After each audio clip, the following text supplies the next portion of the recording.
Do you, as president of your PTA or PTO, feel like no one's listening to you? Maybe they don't respect you. And maybe it's not coming from the staff members themselves or even like the general membership, but maybe you're really having a hard time having your voice heard as a president with your other board members. Like, what do you do? How do you handle that?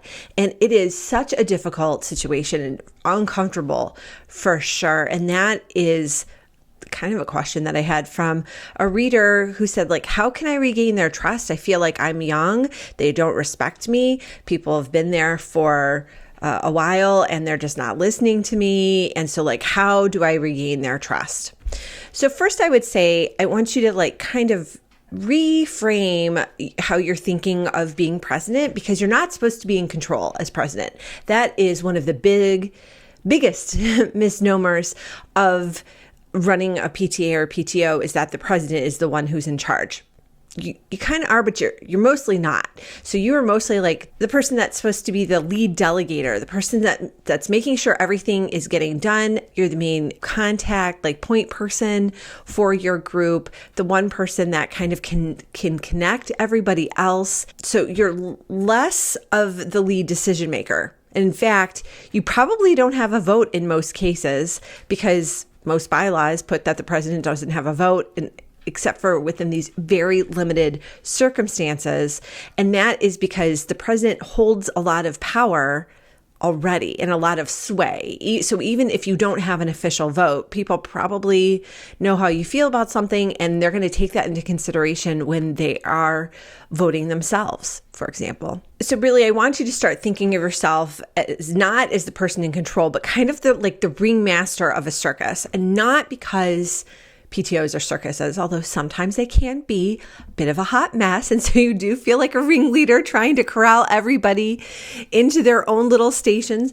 But really, think of yourself as a ringmaster, and that other people in your group, other board members, are looking to you when they should go on, so that you are more like maybe a conductor is a better way to put it, that you are leading the whole ensemble and that you're pointing out to one part of the orchestra or ensemble, whatever, like when it is their turn, and that they're kind of looking at you to keep everything coordinated. I think perhaps that's a better example that I will start using going forward, because orchestras are usually all together and working together. And that actually, this is a great example, because if you think about it, each section doesn't necessarily sound fantastic on its own. It's only when you bring them all together and you have the percussion playing in time and the violins are all in tune and playing on time, and that the chaos that sometimes comes, or dysfunction that sometimes comes with groups of people working together can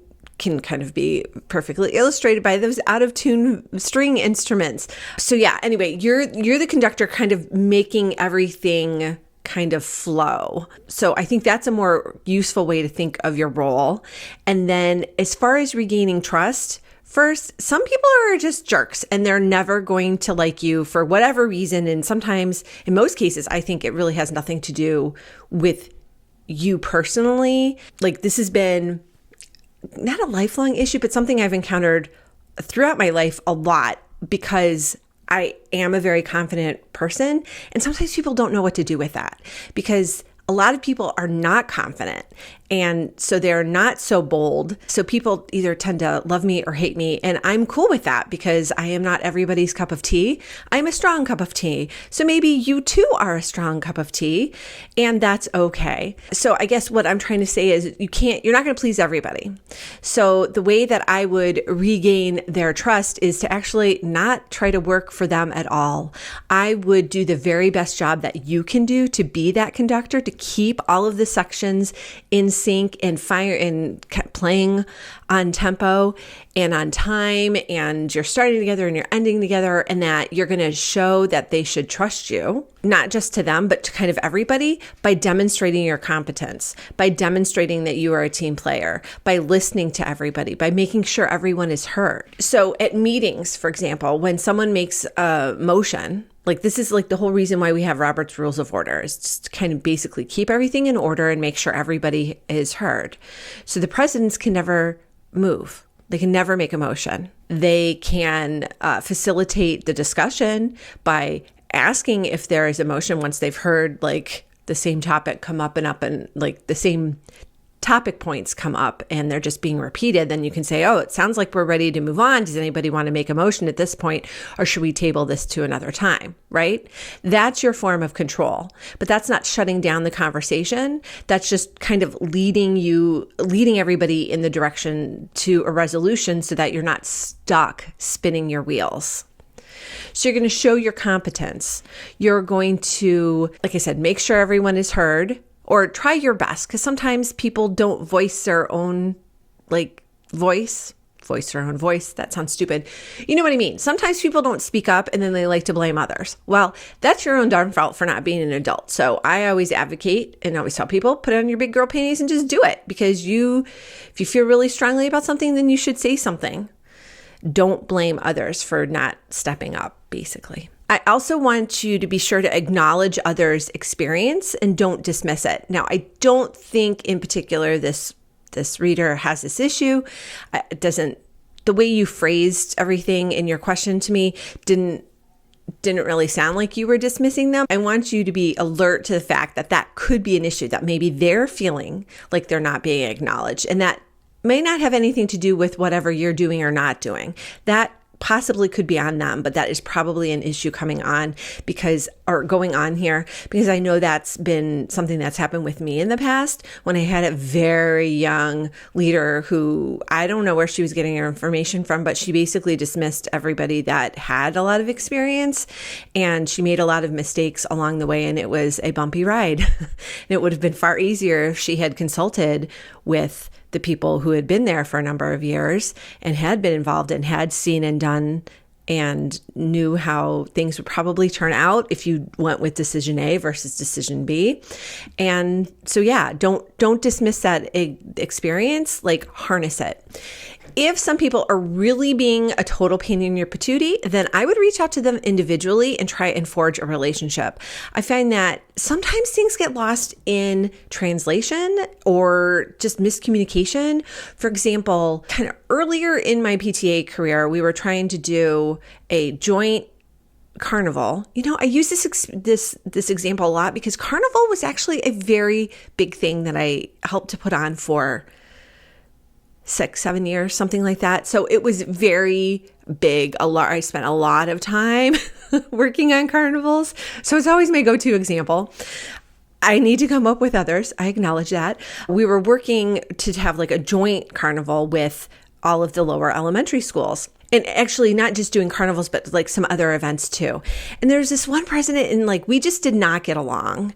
And I just didn't know what to do. I was just like, whatever. Because my whole thing is either you love me or you don't. And that is fine. And I will move on to meet the next person. So I don't waste too much time ruminating about the fact that people don't like me, because that's always going to be the situation. And life is too short to focus on that kind of negativity.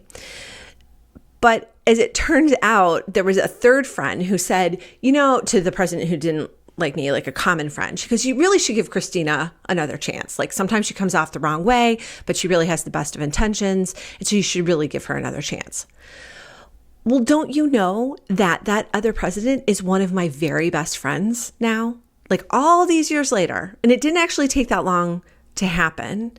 It was only like maybe 1 year of discomfort where I was just like, ugh, I don't know about her. Like my issue was that she wasn't very decisive. And that's just something she acknowledges. Like I just needed her to make a decision and she couldn't make a decision. And I was annoyed by that fact because we had set actually a specific deadline for when we needed to make like a time, like 4 p.m. We need to either we're doing this or we're not doing this.